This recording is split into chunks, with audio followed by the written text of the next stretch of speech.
Glória a Deus. Louvado seja o nome do nosso amado Senhor Jesus Cristo. A Ele seja toda a honra, toda a glória e todo o louvor. Agradecidos ao Senhor estamos pela oportunidade que Ele tem nos concedido de poder estarmos aqui tão somente na presença do Senhor para ouvirmos a sua voz, aprendermos um pouco mais da sua santa palavra. Agradecidos sempre, ao Senhor pela semana de vitória que Ele nos concedeu, nos livrou, nos salvou, nos guardou, de todo mal, de todo perigo, e nos concedeu esta oportunidade de vir aqui na presença dEle, com gratidão em nossos corações, Damos boas-vindas a todos os nossos irmãos que já estão conectados conosco através da internet. Sejam todos bem-vindos em nome do Senhor Jesus Cristo.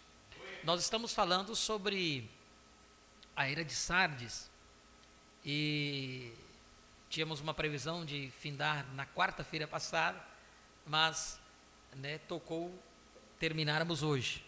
Se o Senhor assim nos permitir, nós estaremos terminando este estudo do livro Uma Exposição das Sete Eras da Igreja, a Era de Sardes.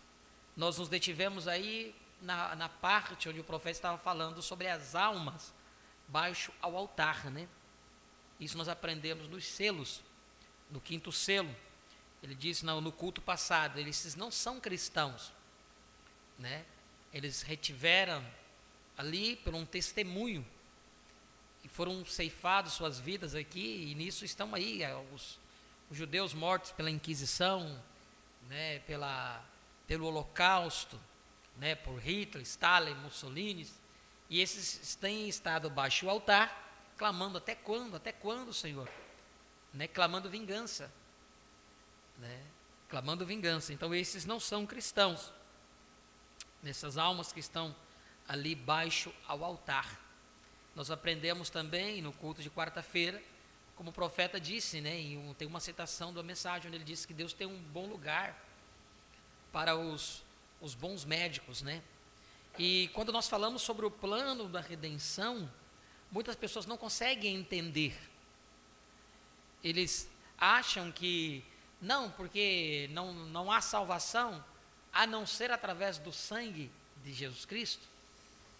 Só que, vejam bem, há um sentido desta frase que eu disse: não há salvação a não ser através do sangue de Jesus Cristo.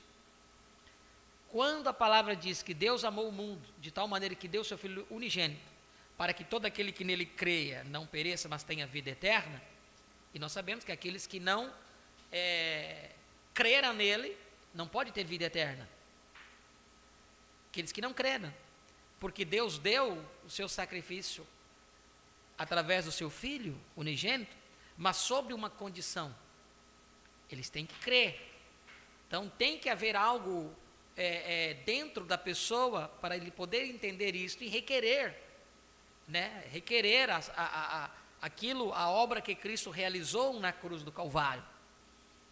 Mas aqueles que requereram a obra redentora na cruz do Calvário, esses têm promessa de serem reis. E agora, vai reinar sobre quem? Se não existir mais seres humanos, se só existir, por exemplo, a esposa do Cordeiro, nós sabemos que quem vai servir a esposa durante o milênio serão os 144 mil. Amém? Isso está declarado na mensagem às 10 virgens. Os eunucos do templo é que vão servir a esposa do Cordeiro durante o milênio. Mas após o milênio, o julgamento do trono branco, onde nós falamos na quarta-feira, onde todos vão ressuscitar, haverá uma ressurreição ainda agora, a promessa desta ressurreição. A gente diz que haverá, mas isso já é uma realidade. Assim nós temos lido na mensagem do profeta. Isso já é uma realidade. Mas tem que haver a primeira ressurreição. Mas a segunda ressurreição é aqueles que vão ressuscitar lá no trono branco. Por isso que a escritura que nós lemos na quarta-feira foi: bem-aventurado aqueles que fizerem parte da primeira ressurreição, porque esses estarão como juiz lá. O profeta trouxe as escrituras: não sabeis vós que os santos hão de julgar o mundo, e tal, tal, tal. Então, há aqueles que estarão sentados no trono para julgar, no trono branco, e juntamente com o Senhor estará sua esposa, né? Aquela que foi lavada e remida pelo sangue do Senhor Jesus Cristo. Mas aqueles que fizerem alguma obra de amor, de caridade, de alguma coisa em pró, né, de um dos pequeninos de Cristo, diz que ele não vai perder a sua recompensa, o seu galardão. Então terá uma forma de entrar à vida eterna, porque não é que eles vão voltar a viver um tempo e depois vão morrer. Então a morte não foi tragada. Então eles entrarão sim à vida eterna. Aqueles que passarem pelo julgamento do trono branco, eles vão entrar à vida eterna. Mas há uma diferença. Há aqueles que serão reis, que estarão julgando, e aqueles que serão súditos. Aqueles que uma vez ao ano terão que ir lá na Santa Cidade, levar as suas ofertas e tudo. Isso nós já sabemos, isso vai um pouco mais na frente, né? Onde tem que ir lá e fazer, levar as suas ofertas, levar a sua oferta, senão Deus não vai dar, e tomar da árvore da vida. Tudo isso é uma coisa que está lá por frente, por acontecer. Mas nós precisamos entender que haverá ainda uma misericórdia diante daquele trono. Por exemplo, papai ou mamãe nunca entendeu a palavra, nunca falou contra, mas ele te deu a vida. Foi sua mãe que amamentou você, foi sua mãe que cuidou você quando bebê. Então, haverá uma oportunidade, entenda bem, você não vai chegar lá e vai dizer, mamãe, a minha mamãe, eu quero salvar minha mamãe. Você não vai ter esse sentimento. Isso já terá acabado aqui. Entendeu? Você vai lembrar sim, que a pessoa foi a sua mãe, ou o fulano foi o seu pai. Né? Então, porque se encaixa aí dentro daquela escritura, aquele que der um copo de água a um dos meus pequeninos, ele não vai perder o seu galardão, a sua recompensa. Então, há uma misericórdia ali. No trono do julgamento, haverá uma misericórdia. E essa misericórdia será estendida através de quem? De cada um de nós. Como ela está sendo estendida aqui. Vocês lembram no culto de quarta-feira?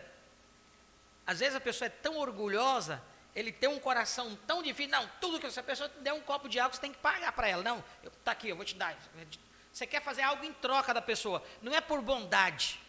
Às vezes o orgulho está investido ali por uma bondade, né? Eu vou abençoar o irmão, e nada, é um orgulho. Você jamais vai receber algo de uma pessoa se você não puder retribuir, quer dizer, pagar de volta aquilo. Isso é um orgulho enrustido aí, e você está tirando a oportunidade daquela pessoa, muitas vezes, de receber a bênção dela, de poder fazer algo por você, poder lhe proporcionar algo. Então, quando nós falamos que a misericórdia, a graça e a misericórdia está em nós hoje, porque Cristo tomou posse do seu trono, você está começando a entender? Estão me entendendo? Então, a graça e a misericórdia está andando agora aqui nessa terra através de você. Vocês lembram que o profeta diz, as pessoas, por fazerem algo em teu favor, elas vão receber uma bênção lá. Não que elas vão ser salvas e vão receber um trono para reinar. Não. Isso e só aqueles que têm seus nomes escritos no livro da vida do Cordeiro. Eles serão a esposa, eles terão um trono para sentar lá. Mas os outros que te serviram, fizeram algo, esses vão ter a oportunidade. E você terá a oportunidade de requerer eles lá naquele trono. Então, nós precisamos tomar o máximo de cuidado, irmãos, porque se você ama realmente seu filho, sua filha, né, o seu papai que às vezes não entendeu, a sua mamãe, ou o seu familiar que não entendeu, sede paciente, cuide para que eles não atravessem a linha da misericórdia, cuide para que eles não cruzem esta linha. E o que é cruzar a linha? É blasfemar contra o Espírito Santo, e não é o Espírito Santo das eras lá, é o Espírito Santo hoje. É do que Deus está fazendo hoje. Porque se blasfemarem contra o Espírito Santo, e o próprio Cristo disse, vocês podem falar mal de mim, vocês podem falar contra mim, né? Haverá perdão, Mas quando o Espírito de verdade, que o Pai enviará em meu nome, uma palavra contra ele, não há perdão nem aqui, nem no mundo vindouro.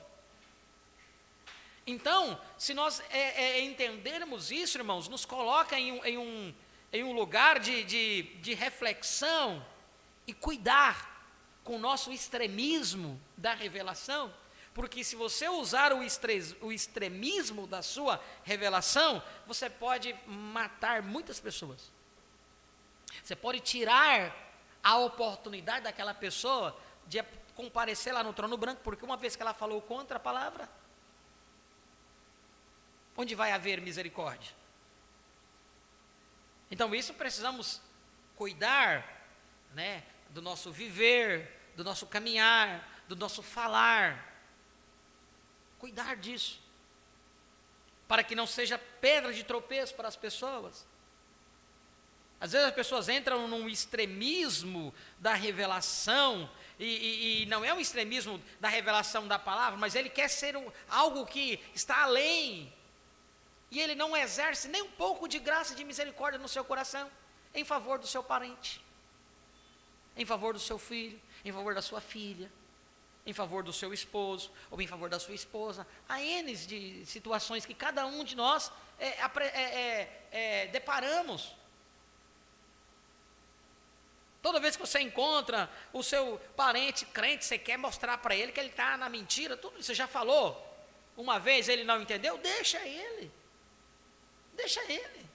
Fazer o quê? Mas toda vez que você quer ver, você quer brigar, você quer discutir. Por quê? Para até aquela pessoa de pegar e atravessar a linha da misericórdia. Por isso, irmãos, eu senti de alertar sobre isso. E cuidarmos, porque da mesma forma que há um perigo das pessoas cruzarem a linha, também há o outro lado, de você exercer a misericórdia através de você, e muitas pessoas obterem lá no trono branco algo para apresentar ao Senhor, por algo que fez de bom coração por você, para que lá ele receba algo de Deus. Então, é uma forma que nós precisamos tomar cuidado aqui, mas é uma forma também que somos agradecidos a Deus, porque poderemos reclamar por alguém lá, desde que ele não tenha cruzado a linha da misericórdia, amém? Isso é um assunto muito extenso, é um assunto importantíssimo, né? Eu falei poucas coisas aqui, mas que você medite na sua casa, quanto que é a graça e a misericórdia de Deus? Quanto que é a graça e a misericórdia de Deus? Você quer levar as coisas tudo no ferro e fogo, tudo na ponta do coisa? Você não exerce misericórdia, não exerce graça de maneira nenhuma. Então precisamos rever os nossos conceitos e entender qual é o nosso papel hoje aqui. Resplandecer a graça e a misericórdia de Deus. Cristo, ele foi açoitado, foi cuspido, né? Bateram de diversas formas nele, com um cacetete na sua cabeça, trocava de mão e diga-nos quem te bateu, nós vamos crer em você. Tudo ele vendo tudo aquilo, ao ponto dos açoites de parecer os seus ossos. Para que foi tudo aquilo? Deus queria tirar a maior essência de Cristo na cruz. E qual foi a maior essência? Ele disse: Pai, perdoa eles, porque eles não sabem o que estão fazendo. No final das contas, se você parar para você perceber, tudo era um propósito de Deus.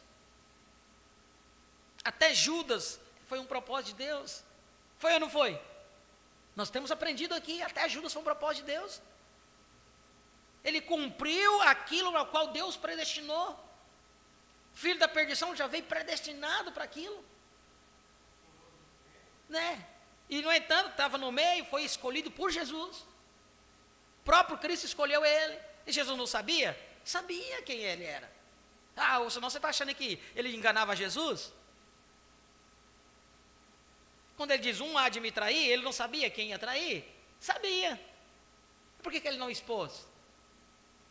Porque Judas tinha que cumprir o papel dele. Vocês estão me entendendo, irmãos? Cada um tem que cumprir um papel no programa divino. E cabe a você cumprir o papel hoje, desse tempo que você está vivendo. A cada um, eu também, cabe a cumprir o meu papel. Eu tenho que entender, se eu não entender qual é o meu papel hoje, eu tenho que buscar de Deus, buscar na palavra. O que Deus quer, o que Deus está requerendo de mim hoje? Da mesma forma você. Nunca pense que Deus te chamou você só por chamar, não. Ele te chamou você para fazer uma obra, para você viver a palavra, para você levar a misericórdia aonde quer que você vá, seja no mercado, seja onde for, para o seu vizinho, seja onde for, levar a misericórdia e a graça. Isso é grande demais, irmãos. Por isso que o amor de Deus é insondável.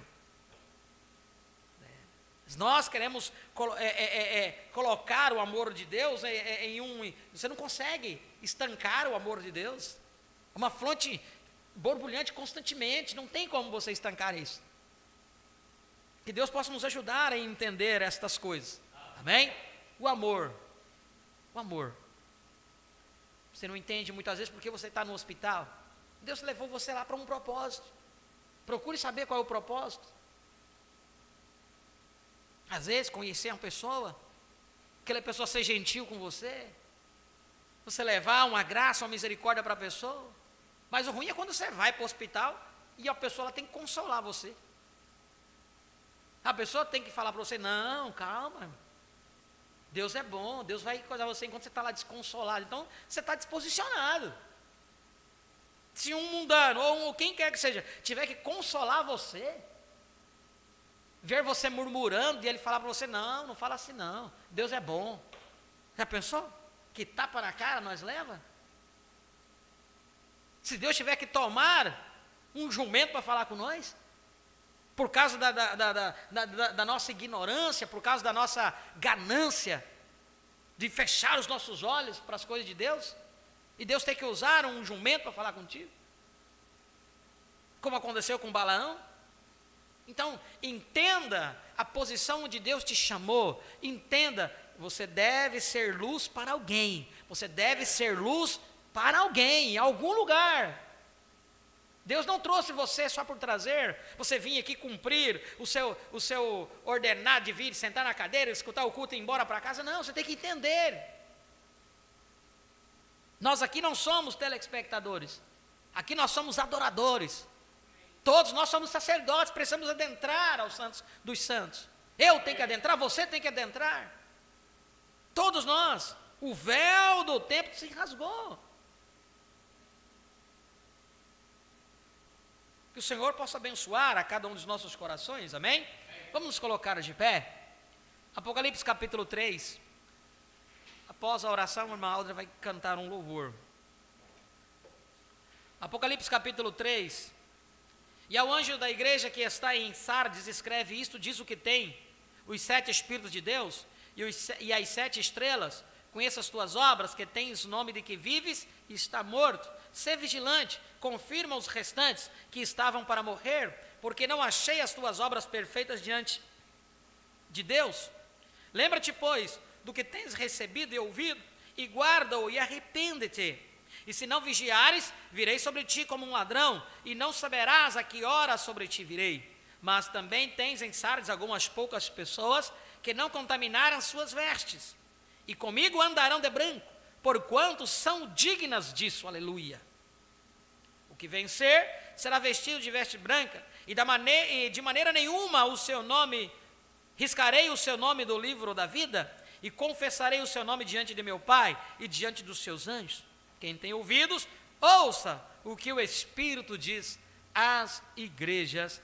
Amém. Oremos. Pai, em nome de Jesus Cristo, nós te agradecemos, Senhor, por esta oportunidade que tens concebido de poder estar aqui na tua presença, para tão somente ouvirmos a sua voz. Ajuda-nos, ó Pai, a entender o teu plano, o teu programa, do tempo que nós estamos vivendo, ó Pai. Tu tens falado de uma forma tão especial, aberto os nossos olhos, mostrado, ó Deus bendito, que cada um de nós há uma posição por ocupar. Por isso, Deus bendito, nós te agradecemos por tudo, pelo alimento, pelo pão de cada dia provido em nossas mesas, pela saúde que tu tens nos dado, pelos olhos para ver, pelos ouvidos para ouvir, ó Deus bendito, e pela boca para falar. Tudo isso, ó Pai, Tu colocou diante de cada um de nós para algo, para proveito de algo na Tua obra. E isto é resplandecer a Tua graça e a Tua misericórdia nesse dia em que nós estamos vivendo, Pai. Muito obrigado. Ajuda-nos, ó Deus bendito, que a pior coisa que pode acontecer na vida de um cristão é um cristão estar desposicionado, fora da sua posição, não sabendo quem ele é hoje, neste dia que nós estamos vivendo. E isso traz muitos problemas. Ó Deus, mas muito obrigado por uma vez Tu ter aberto os nossos olhos. E Pedro nos diz que uma vez com os olhos abertos é impossível tornar a voltar atrás, ó Deus bendito, porque temos cumprido cabalmente aquilo na qual Tu nos chamaste para cumprir.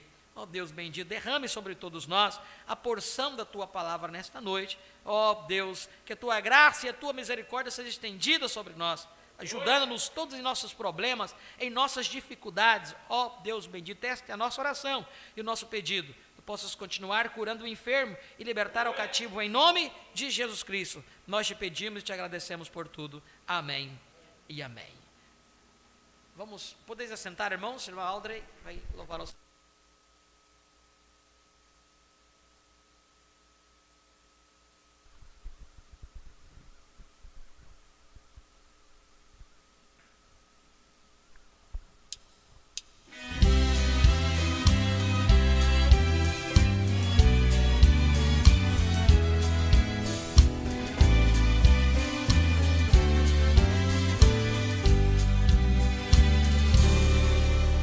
Existe só um jardineiro que chora ao ver cair do seu jardim uma flor, aquela que tanto usou com carinho, agora encrasou nas lágrimas de dor. Durante tanto tempo fostes tão bela, possuías o perfume do mais puro amor. Por que deixaste que o vento do mundo tirasse você do jardim do Senhor?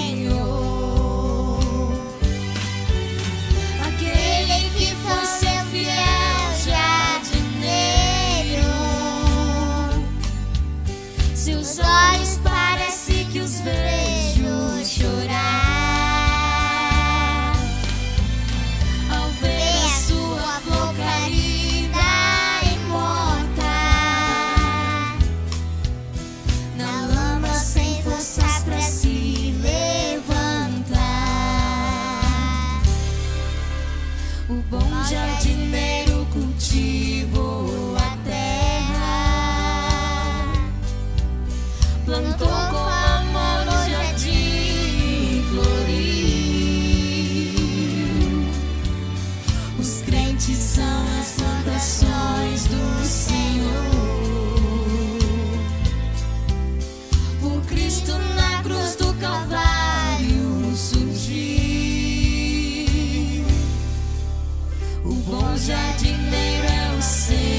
querido jardim vai levar. Pro céu, querido jardim vai levar.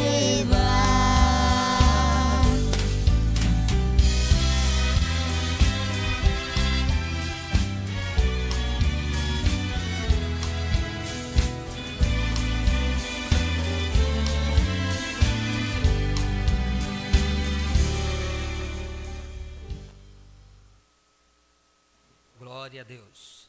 Nós queremos continuar o estudo, a leitura aqui da mensagem, uma exposição das 7 eras. Eu gostaria de voltar apenas uma página aqui, para que nós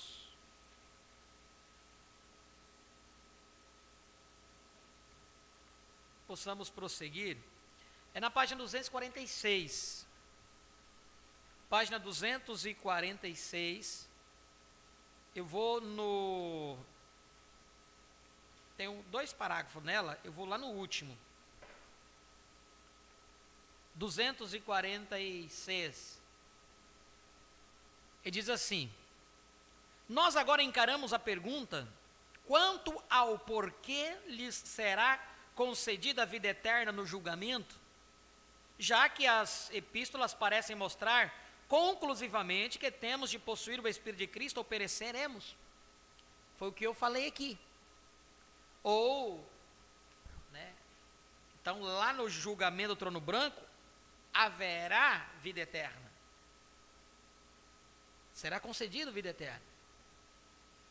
Então, embora pareça assim, não devemos desacreditar as palavras de Jesus, que muito acentuadamente expõe que há alguns encontrados no livro da vida que ou receberão vida eterna antes da ressurreição geral ou depois dela.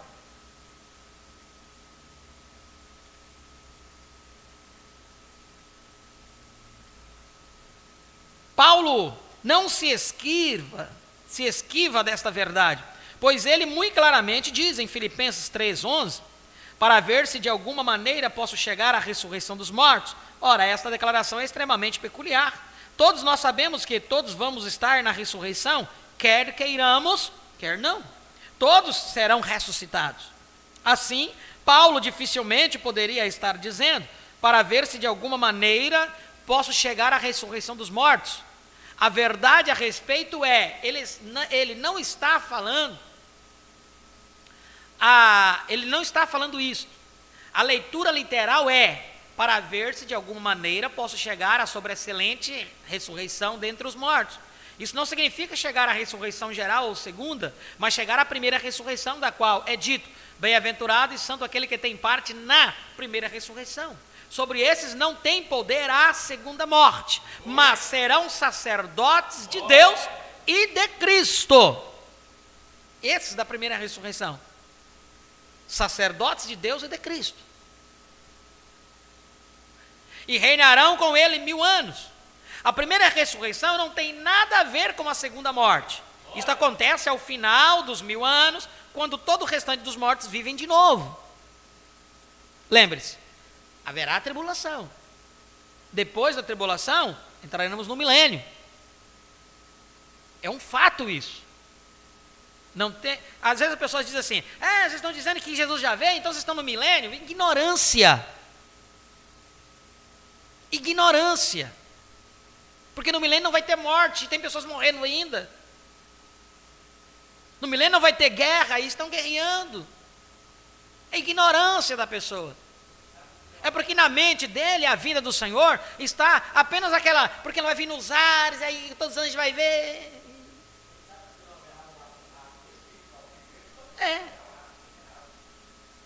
Primeiro tem que vir a tribulação. Uai, o que estamos fazendo na tribulação? Então estamos na tribulação, estamos aqui? O problema é que as pessoas pensam que tudo se cumpre no mesmo momento. Tudo tem que acontecer no mesmo momento. Não, irmãos. Há um tempo para todas as coisas.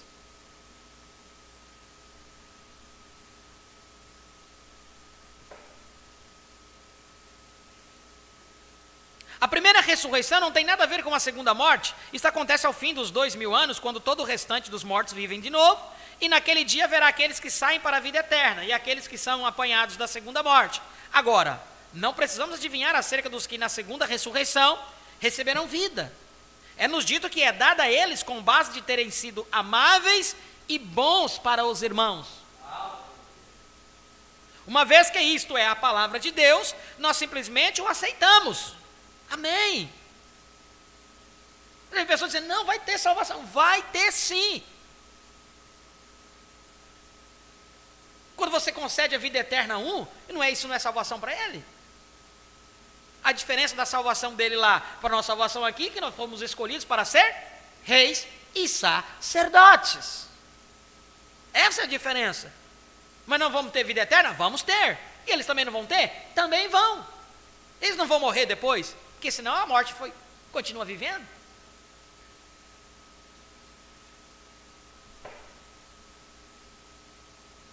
Uma vez que isto é a palavra de Deus, nós simplesmente o aceitamos. Não há nenhuma argumentação aqui, apenas uma simples declaração de fatos. Para esclarecer melhor, note especificamente as palavras de Mateus 25, 31 ao 46. Não diz que o pastor está literalmente separando dos bodes as ovelhas, porém é como o pastor estar apartando dos bodes as ovelhas. Esses não são ovelhas neste particular período de tempo, julgamento do trono branco. As ovelhas estão em seu aprisco. Elas ouviram sua voz, a palavra, e o seguiram. Elas já têm vida eterna e não podem entrar em juízo, que é julgamento.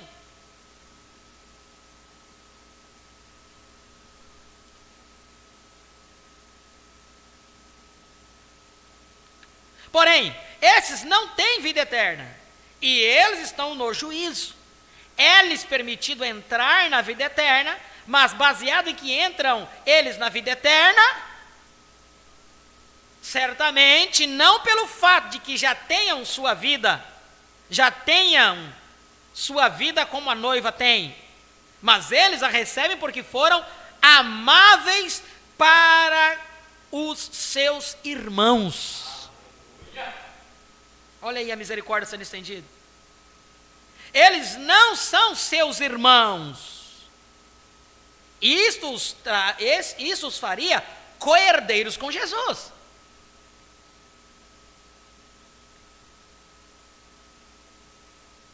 Eles não são herdeiros de nada, a não ser a vida.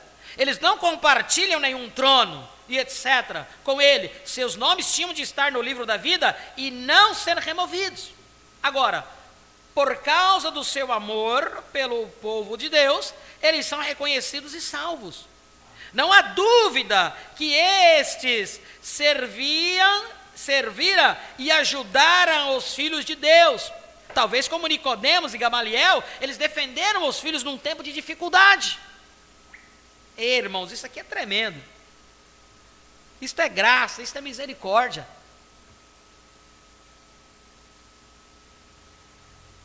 Vou notar mais uma vez aqui isso. Se isto parece ter um toque de restauração, observe atentamente agora, pois os ímpios não serão restaurados, mas introduzidos no lago de fogo. Os nomes de muitos desses destruídos estavam no livro da vida também, mas foram riscados porque falharam em honrar o povo de Deus, que era a viva palavra manifesta. Epístolas vivas para o seu dia. Irmãos, tem tantas pessoas que nos honram, e não honram por causa de nossa crença, de nossa fé, nos honram por causa do nosso caráter, nos honram por causa de nossa personalidade, nos honram porque viram algo diferente em nós, se espelham em nós, sente algo diferente. Agora, o difícil é quando você só anda com a atmosfera de infernal. Mas atmosfera de mentira, uma atmosfera de trapaça, uma atmosfera de mal agradecimento, mal agradecido, murmurando. Como as vocês vão honrar uma pessoa? Eu dá fadiga de estar perto de uma pessoa reclamão, resmungão. Então, quer ser honrado? Pensa, entenda isso, irmãos. Não há motivo para nós estar tristes, não há motivo para nós estar abatidos. Não há motivos. Temos problemas? Temos.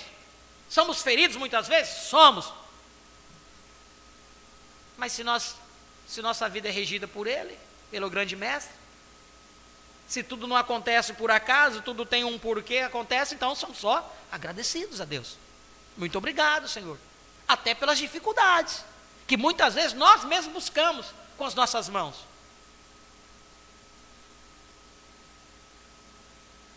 Mas foram riscados porque falharam em honrar o povo de Deus, que era a viva palavra manifesta. Epístolas vivas para o seu dia. Tantas coisas aqui, irmãos, falharam em honrar. E não é que você está andando querendo ser honrado, não, irmãos, mas eles falharam em reconhecer a presença de Deus na sua vida. Falharam em reconhecer algo especial em você.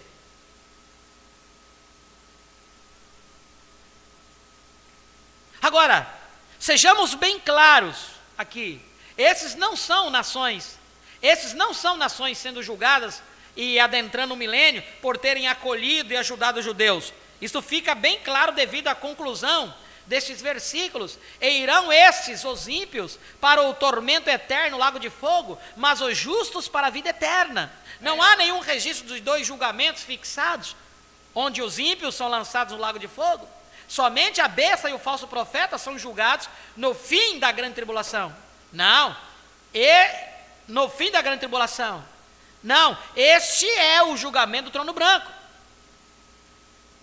E eles são julgados segundo o que está escrito nos livros.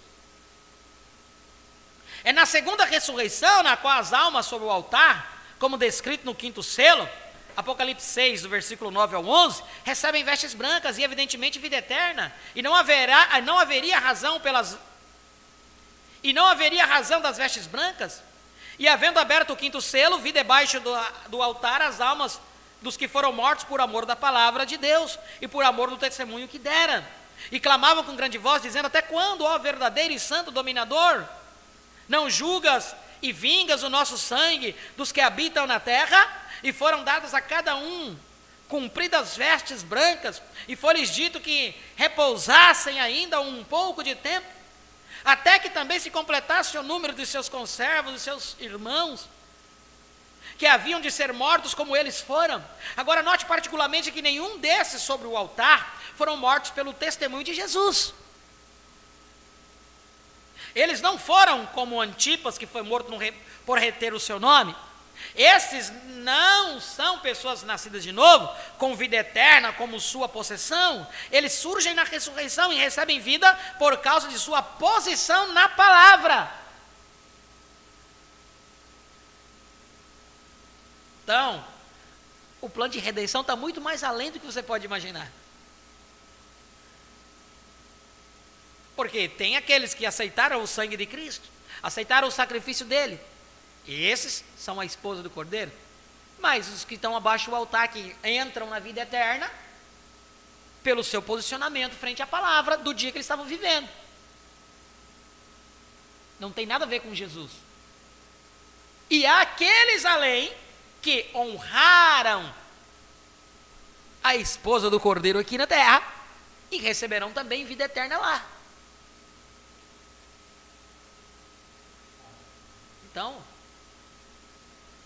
há vários tipos de salvação.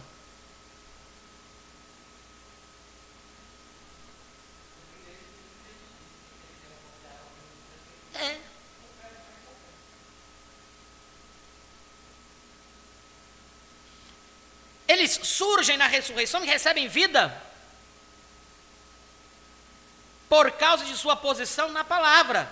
E note como estão clamando por vingança. Eles não podem ser o material da noiva.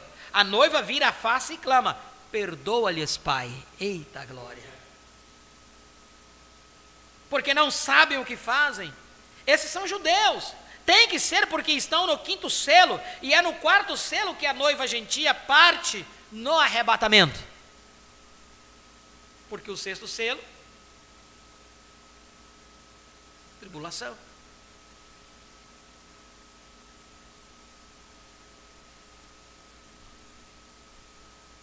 Tem que ser, porque estão no 5º selo, e no 4º selo que a noiva gentia parte no arrebatamento. Assim, esses judeus não são nascidos do seu espírito, eles nem sequer creem que Jesus é o Messias, mas como foram cegados por Deus por causa dos gentios, Deus lhes deu vida eterna com base em que, embora não pudessem vir a Ele, todavia foram verdadeiramente fiéis a toda a palavra que conheciam e morreram por ela, como multidões morreram sobre Hitler, Stalin, etc., e ainda morrerão. É na segunda ressurreição que as 5 virgens loucas surgem. Note que elas eram virgens, elas não tinham o Espírito Santo, portanto não conseguiam estar na noiva, enquanto as 5 prudentes que tinham azeite tornaram-se parte daquela noiva. Porém, estas pessoas, sendo um povo separado e amando a Deus, tentando permanecer na palavra, segundo o que conheciam dela, e sendo uma ajuda na obra do Senhor, surgirão no fim do tempo. Elas perderão o milênio, o qual você pode começar a ver por estas verdades. É muito mais importante e maravilhoso do que já chegamos a pensar ou crer. Todas essas pessoas tinham seus nomes no livro da vida, e seus nomes permaneceram, mas os nomes dos que não permaneceram, os pertencentes às igrejas do sistema mundial, que combateram contra a noiva, serão aqueles cujos nomes serão removidos. São esses os que se perderão, eles serão lançados no lago de fogo. Agora vamos dar mais um passo, porém, antes de fazê-lo, vamos recapitular o nosso caso até este ponto. Em primeiro lugar, sabemos com toda certeza que o propósito de Deus baseia-se na eleição, e isto foi proposto em si mesmo. Foi propósito de Deus gerar um povo semelhante a si mesmo, que seria a noiva palavra. Ela foi escolhida antes da fundação do mundo nele. Ela foi de antemão conhecida e amada antes mesmo que fosse manifestada sobre a terra durante as eras. Ela foi redimida pelo seu sangue e nunca pôde entrar em condenação. Ela jamais pode estar no juízo, porque o pecado não lhe pode ser imputado. Por que não pode ser imputado? Porque Cristo já pagou os seus pecados.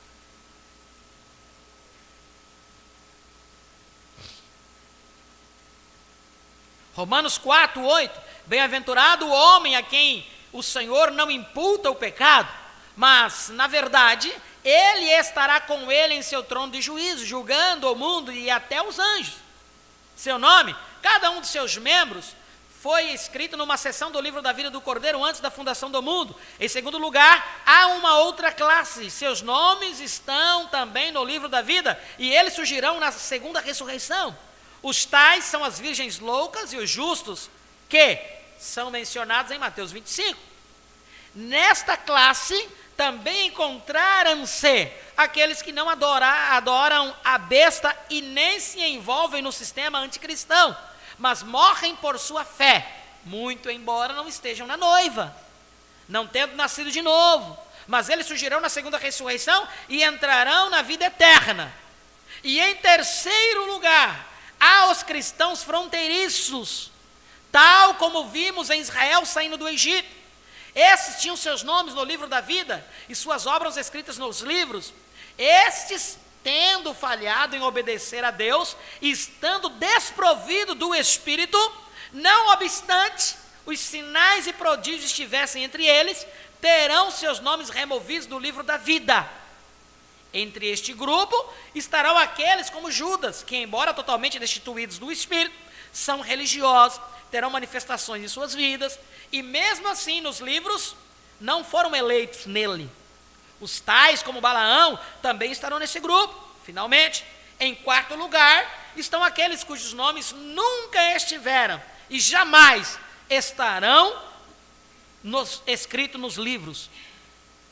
Esses tais se encontram em Apocalipse 13, versículo 8, e Apocalipse 17, 8, e adoraram-na todos os que habitam sobre a terra, e esses cujos nomes não estão escritos no livro da vida do Cordeiro, que foi morto desde a fundação do mundo.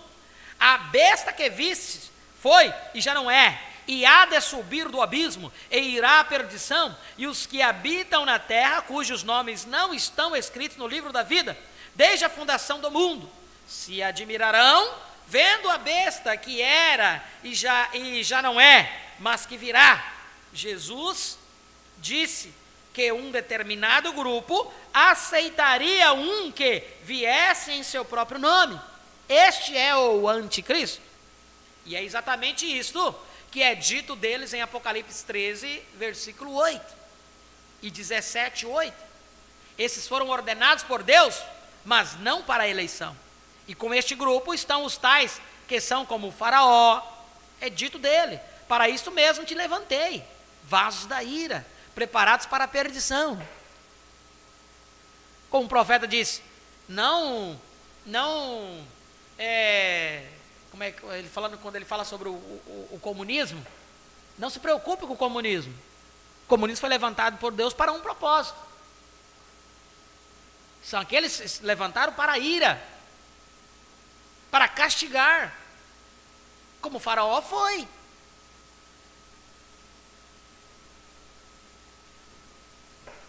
Vê como você pode ver um quadro completo? Então, quando você vê um quadro completo desse, não tem como você não entender o que está acontecendo.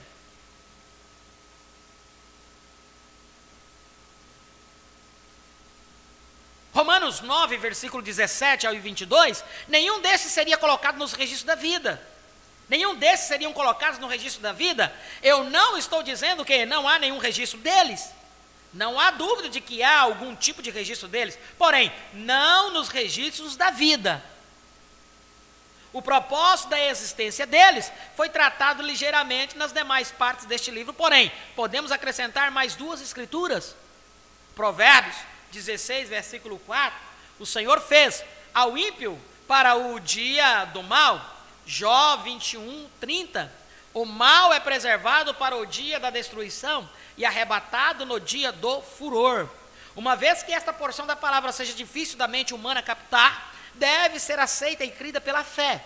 Alguns ficarão ofendidos pelo que tenho exposto, porque falharão em compreender a soberania de Deus, que estabelece que Deus é Deus. E porque Ele é Deus, não se pode anular seus conselhos ou contrariar sua vontade e propósito. Porém, Ele, sendo onipotente, rege em todos os assuntos e faz tudo o que quer com toda a sua criação, porque tudo foi criado por sua boa vontade. Portanto, como diz Paulo, se Deus tomou uma massa de barro e fez desta mesma massa um vaso para honra e outro para desonra, quem pode se ofender e gritar contra ele? Que ele tem o direito de fazer isto tão somente com base na criação. Nós não podemos negar. Todavia, ele foi ainda mais longe, pois de acordo com Romanos 14, versículos 7 ao 9, temos a prova irrefutável de que Jesus pagou o preço da compra de todo o mundo e, portanto, pode fazer como ele quiser com o que é seu, porque nenhum de nós vive para si, nenhum morre para si, porque se vivemos, para o Senhor vivemos, se morremos, para o Senhor morremos, de sorte que ou vivamos ou morramos, somos do Senhor. Foi para isso que morreu Cristo e tornou a viver para ser Senhor, tanto dos mortos como dos vivos.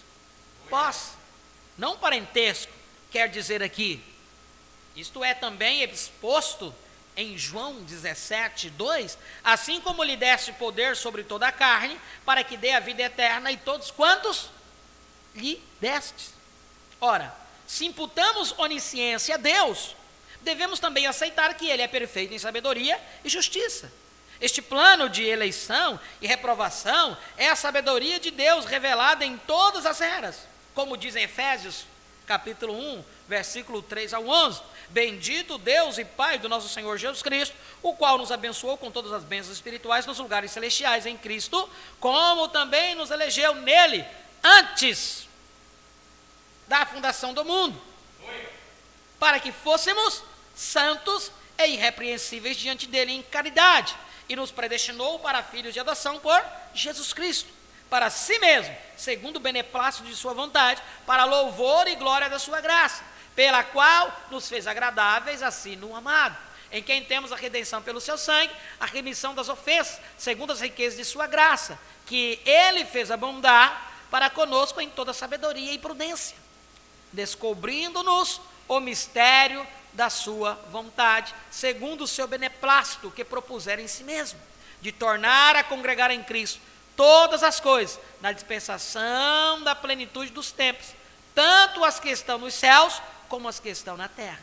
Nele digo, em quem também fomos feitos herança, havendo sido predestinados, conforme o propósito daquele que faz todas as coisas, segundo o conselho de sua vontade. Deste modo, se Deus assim planejou que haja aqueles cujos nomes estão colocados numa seção do livro da vida do Cordeiro e não podem ser apagados, porque são os nomes de sua noiva, então devemos aceitar isto. Se também afirma que há aqueles cujos nomes foram colocados no registro do livro da vida, mas na presciência de Deus, eles caíram e teriam seus nomes removidos, devemos aceitar isso. E se há aqueles cujos nomes nunca foram colocados num registro da vida, devemos aceitar isso também. E se há aqueles que entrarão na vida eterna após o julgamento do trono branco unicamente por causa de serem bons, amáveis e justos aos eleitos de Deus, que são seus irmãos, então não podemos aceitar senão isso. Porque quem conheceu a mente do Senhor para que possa instruí-lo? Antes, sujeitemo-nos em fé àquele que é nosso Pai, e vivamos. Vê como a graça e a misericórdia é estendida por todos os caminhos. Quisera o mundo pudesse compreender isso, né? Para compreender este assunto ainda mais claramente, seria agora prudente o abordarmos do ponto de vista da igreja, através das eras. Até agora, refletimos em termos da remoção dos nomes de indivíduos. Agora, queremos considerar, não os indivíduos, porém os grupos representados na igreja. Para fazê-lo, compararemos a igreja através das eras como uma planta de trigo. Um grão de trigo é plantado a fim de que o único grão se reproduza e se multiplique através de um certo processo, durante um certo período de tempo. Esta semente única morrerá, porém, ao morrer, a vida que estava nela brotará numa planta que, por sua vez, será a portadora ou transportadora daquela vida que voltará à originalidade de uma forma multiplicada. Jesus, a grande semente real, morreu. Este incomparável que é a vida da igreja, acha-se no meio da igreja durante todas as 7 eras, dando sua vida à igreja, a transportadora ou portadora, a fim de que sua própria vida seja reproduzida em corpos semelhantes ao seu na ressurreição. É na ressurreição que a semente real verá muitas sementes reais semelhantes a ela mesma, e elas serão mesmo como ele é, pois João diz, seremos semelhantes a ele. É isto que João Batista se referiria quando disse que Jesus recolheria o trigo no celeiro. Essa foi a ressurreição, onde os redimidos que foram escolhidos para a vida eterna aparecerão. Pois, bem, o registro desta planta de trigo, cujo fim é reproduzir a semente original, Pois bem, o registro desta planta de trigo, cujo fim é reproduzir a semente original de forma multiplicada, é o livro da vida. Repito, a história ou o registro desta planta de trigo é o livro da vida, do qual uma parte do livro da vida é o registro da vida eterna, uma seção do livro da vida.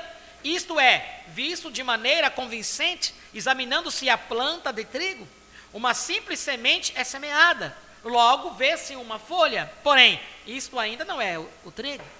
Depois ela transforma-se num talo, isto ainda não é o trigo. A vida está ali, mas não o trigo. Depois da extremidade do talo, acha-se uma pequena espiga que solta um pendão, sempre uma planta de trigo, porém, ainda nada de trigo. Depois a planta é polinizada e vemos a casca crescer. Esta se parece muitíssimo com o grão, porém ainda não é a semente. Depois forma-se o trigo na casca. Agora, ele está de volta ao que era originalmente. Agora, o trigo maduro é colhido. Jesus Cristo morreu,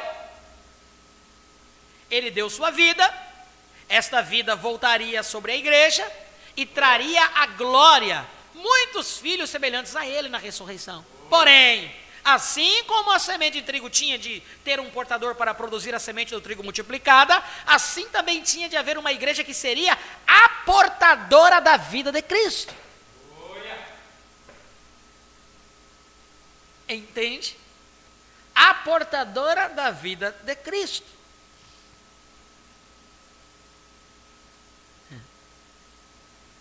Assim como a folha, o talo, o pendão e as cascas foram os portadores para a semente, mas não a própria semente, assim também a igreja coletiva, através das eras, tem sido a portadora da verdadeira semente, embora não sendo a própria semente.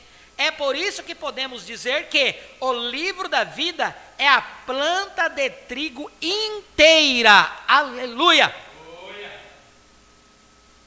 Vamos revisar isto aqui. Vamos revisar isto.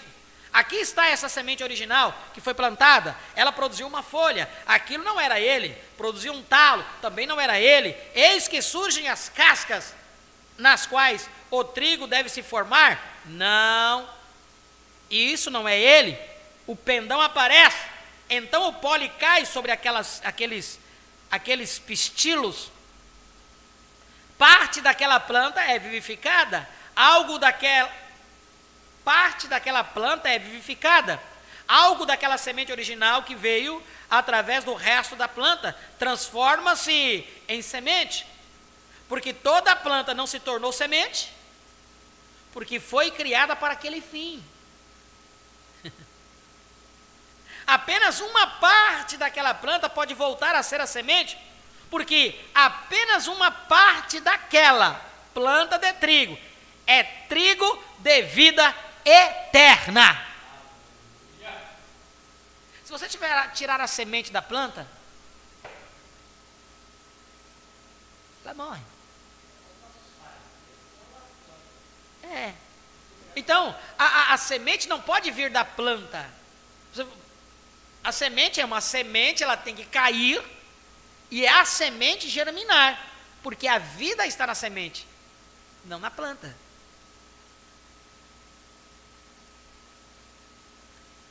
A planta foi predestinada para um propósito, para conduzir tudo que precisa para que surja a real vida. As eras foi esta planta, para que o trigo pudesse ser amadurecido. Por isso temos como diz, o tempo de cada uma, né? Foi nesse mesmo estudo aqui que nós lemos, quando os pentecostais disseram, nós o temos ele, e eles não tinham só a casca. Por isso o profeta pregou, onde eu penso que os pentecostais falharam. Nós o temos. E não tinha. O trigo viria mais adiante.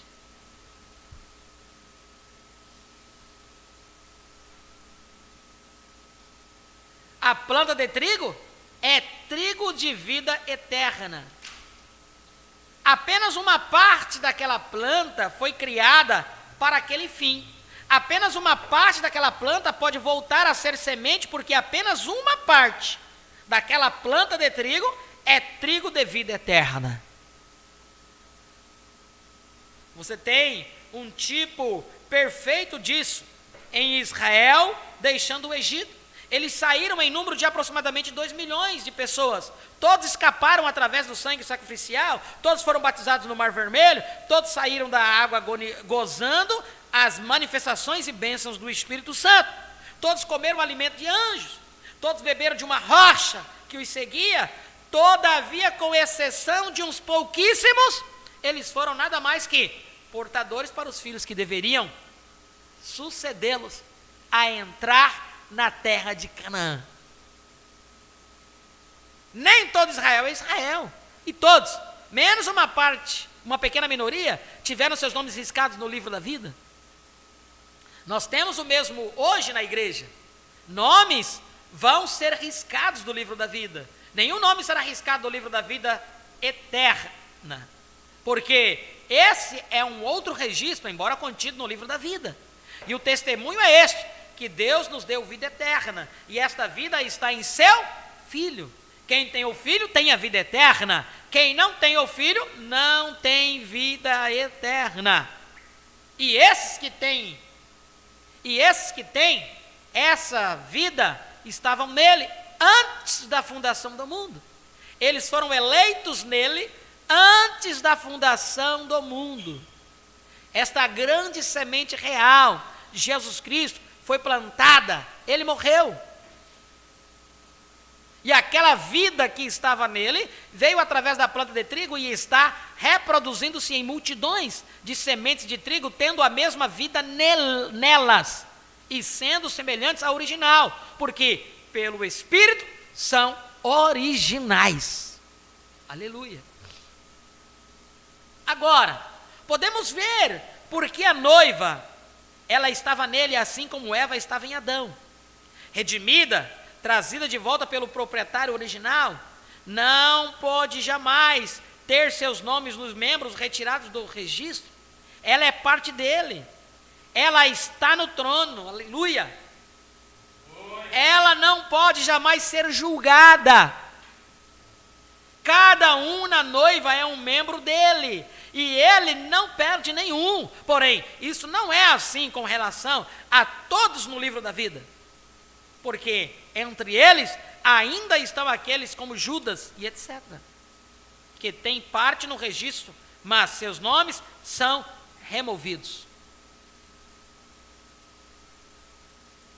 Podemos ver aqueles que vêm nos últimos dias e após terem feito obras maravilhosas, Jesus dirá que nunca os conheceu.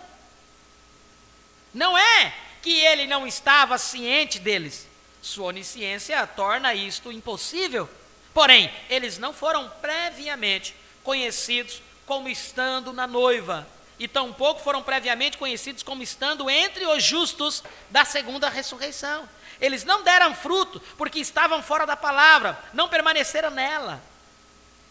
Portanto, foram sentenciados à morte. Então, como mostramos anteriormente, há aqueles que defenderam a noiva e foram uma ajuda e conforto para ela.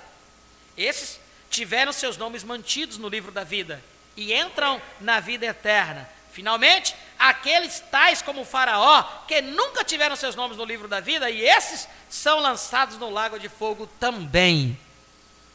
Não tem aquele perseguidor teu? Tem aqueles que te perseguem? Como o Faraó, ué. O trabalho deles é esse, é perseguir você.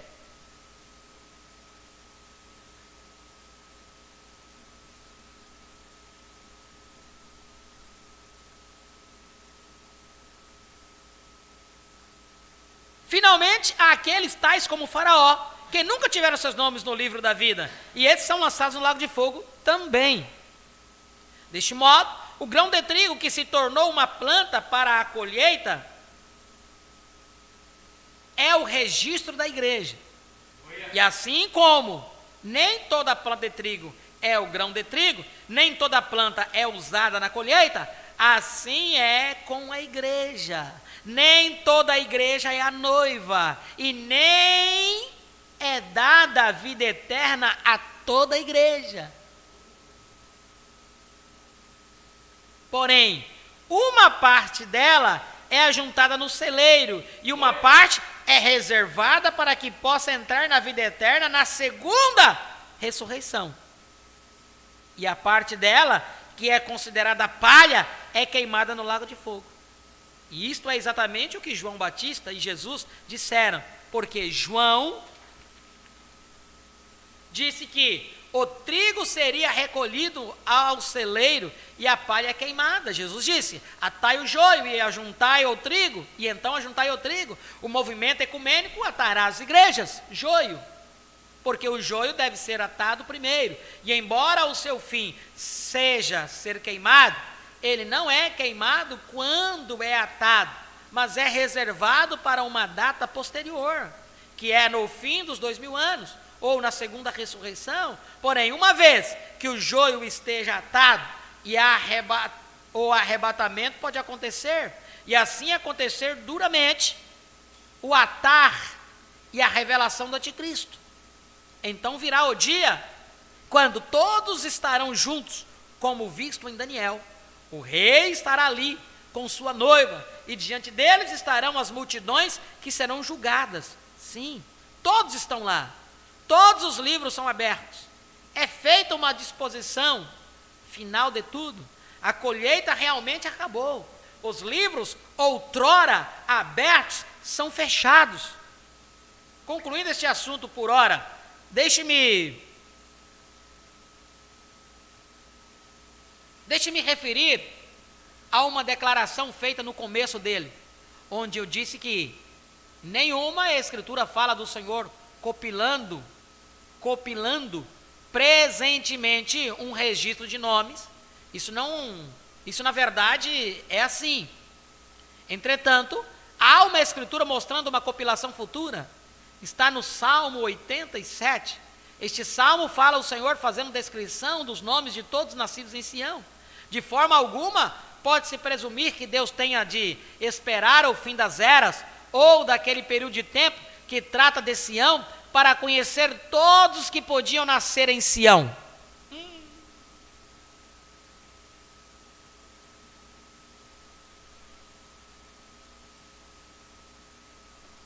O irmão Jair está conectado aí, já pegou isso.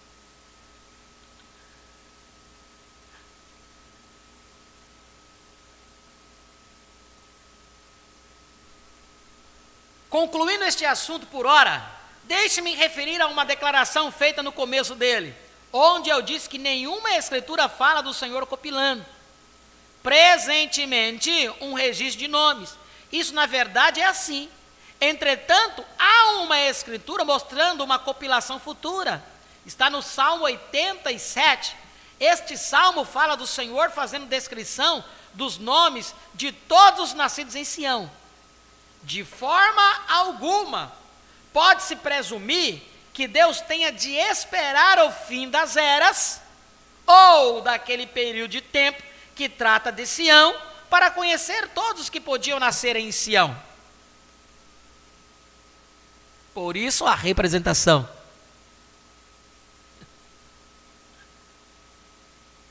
De forma alguma pode-se presumir que Deus tenha de esperar o fim das eras, ou daquele período de tempo que trata de Sião, para conhecer todos que podiam nascer em Sião.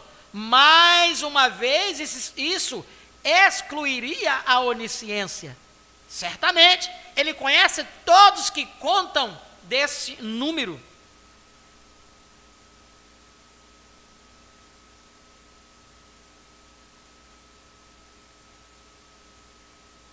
Certamente ele conhece todos os que constam desse número. Mas o que é isto? Não é simplesmente a lista revisada no qual Deus simplesmente coloca num novo livro, num novo registro, aqueles nomes que permaneceram após a segunda ressurreição e permaneciam a Sião? Certamente é isto. E confessarei o seu nome diante de meu Pai e diante dos seus anjos, chamada no céu, morrendo, o homem porventura tornará a viver? todos os dias do meu combate esperaria, até que viesse a minha mudança. Chamar-me-ias e eu te responderia. Afeiçoa-te a obra de tuas mãos. O grande pastor está chamando suas obras pelo nome.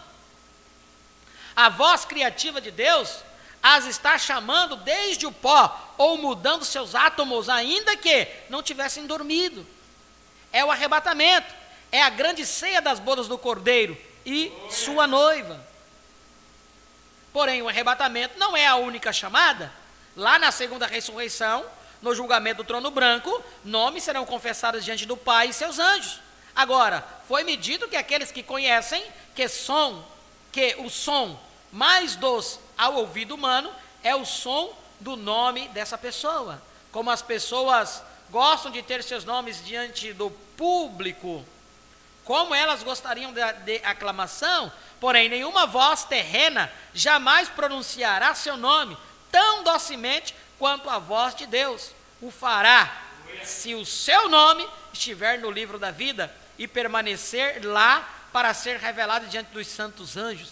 Que dia será quando ouvirmos Jesus dizer: Pai, eles confessaram meu nome diante dos homens nos dias de sua peregrinação terrena, agora eu confessarei os seus nomes diante de ti e todos os anjos celestiais.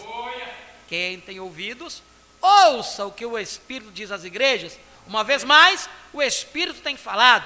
Uma vez mais, recapitulamos o testemunho de que o Espírito disse para outra era.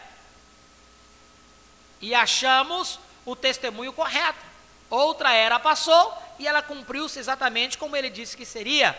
Que consolação é para nós que esperamos estar na noiva do último dia, pois isto faz saltar de alegria nossos corações, porque Ele é fiel e cumprirá cada promessa sua.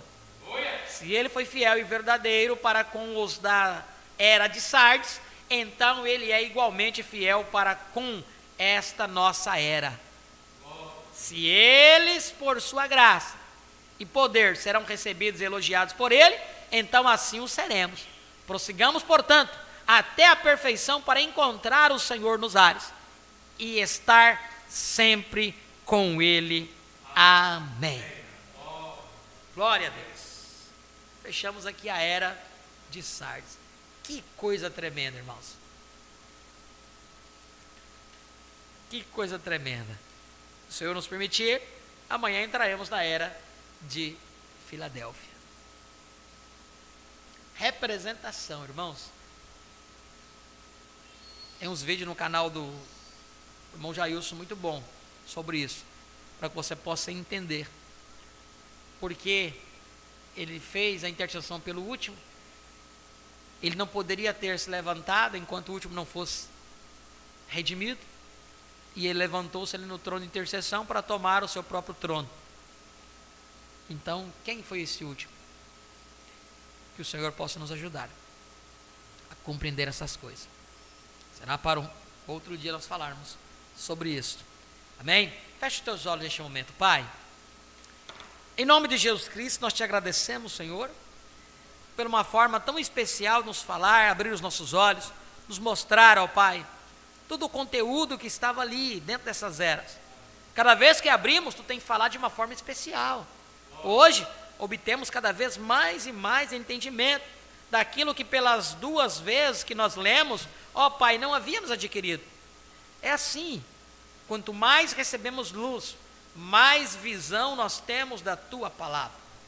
Muito obrigado, Pai Santo e Celestial, por tudo que Tu tens feito em nossas vidas e por tudo que Tu has de fazer. Que Tu possas completar a Tua palavra nos corações dos Teus filhos, concedendo-lhes tudo a revelação que eles tenham necessidade. Pai, houve um pedido de oração ali, ó Deus bendito, no chat do grupo. Foi um pedido de oração em favor do nosso irmão Ronaldo, que tem sofrido problemas de cólicas renais. Ó Deus, levantamos nossas mãos em favor dele. Ó Pai, Tu sabes o que tem acontecido em sua vida, juntamente a ele, a irmã Kelly, nossa irmã Luiz. Que a Tua graça e a Tua misericórdia sejam estendidas sobre ele, ó Pai, dando a ele o alívio daquele problema, ó Pai, dando a ele a cura que ele necessita, ó Pai. Para a tua honra e para a tua glória o pedimos, ó Deus bendito, com todos um levantar de mão em favor do nosso irmão Ronaldo. Esta é a nossa oração e o nosso pedido em nome de Jesus Cristo. Não somente ele, como a cada um daqueles, ó Pai, que tem tido uma necessidade. Tu conheces o coração e sonda os corações de cada um deles, ó Pai. Com nossas mãos levantadas, ó Pai, Tu possas sondar o coração de cada um dos Teus filhos e conceder aquilo que eles tenham necessidade. Esta é a nossa oração e nosso pedido em nome de Jesus Cristo, ó Pai. Sabemos que Tu estás tomando o controle de tudo, por isso cremos nisso, ó Pai, e confiamos em Ti todos os momentos de nossas vidas. Esta é a nossa oração e nosso pedido em nome de Jesus Cristo. Amém e amém. Hoje, novamente, o pastor Ailton foi ao hospital para passar pelo procedimento cirúrgico e não conseguiu passar. Não foi devido à pressão nem nada, mas foi porque o aparelho quebrou. Fizeram outras cirurgias anterior a ele, foi fazendo, e o aparelho deu problema e tiveram que remarcar, né? Mas continuaremos em oração em favor dele, aguardando a vitória, né? Porque a vitória já é segura, né? Ao nosso companheiro, Deus já tem dado a vitória para ele, né? Somente coisas que está no plano de Deus, Deus sabe de todas as coisas, sabe como mover, né? A cada uma das coisas. Então não sabemos a próxima data, mas continuaremos, né, em expectativa pela vitória do nosso irmão e companheiro pastor Ailton. Amém? Deus abençoe a todos. Nós vamos comunicar aos nossos irmãos que estiveram conectados conosco. Para nós sempre é uma honra, uma bênção ter todos vocês aí do outro lado, né, participando deste culto, né, deste momento solene na presença do Senhor. E após a leitura dos nossos irmãos, nós teremos um louvor de despedida.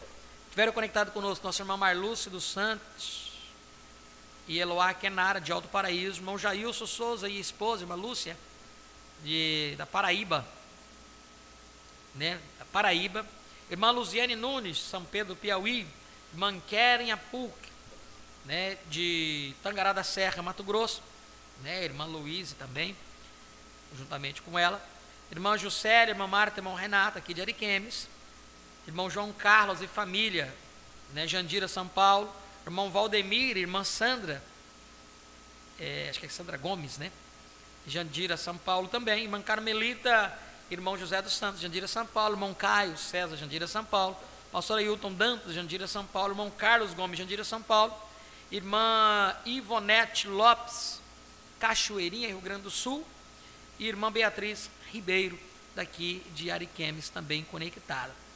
Tiveram conectado também nosso irmão Otto, ele não comunicou aí, mas eu sei que ele está conectado, falou comigo, e também a nossa irmã Marli, que está em Montenegro, conectada também. Deus abençoe a todos, e aqueles que não conseguiram comunicar suas audiências, né, sintam-se todos abençoados em nome do Senhor Jesus Cristo. Um louvor, e após o louvor já estaremos despedidos. Amanhã, se o Senhor nos permitir, às 9 horas da manhã, temos mais uma transmissão através deste canal, Tabernáculo do Senhor, em Ariquemes. Deus abençoe a todos.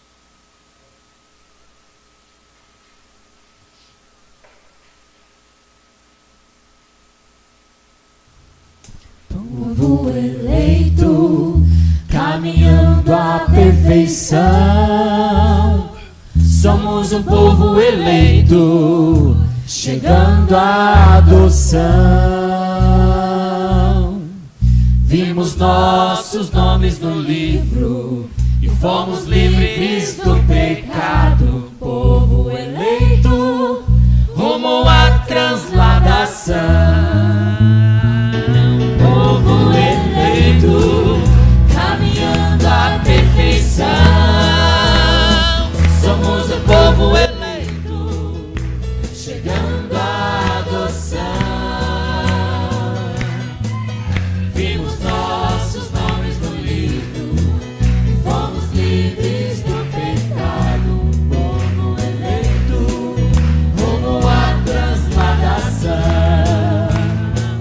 Sete trovões no capítulo 10 de Apocalipse são uma profecia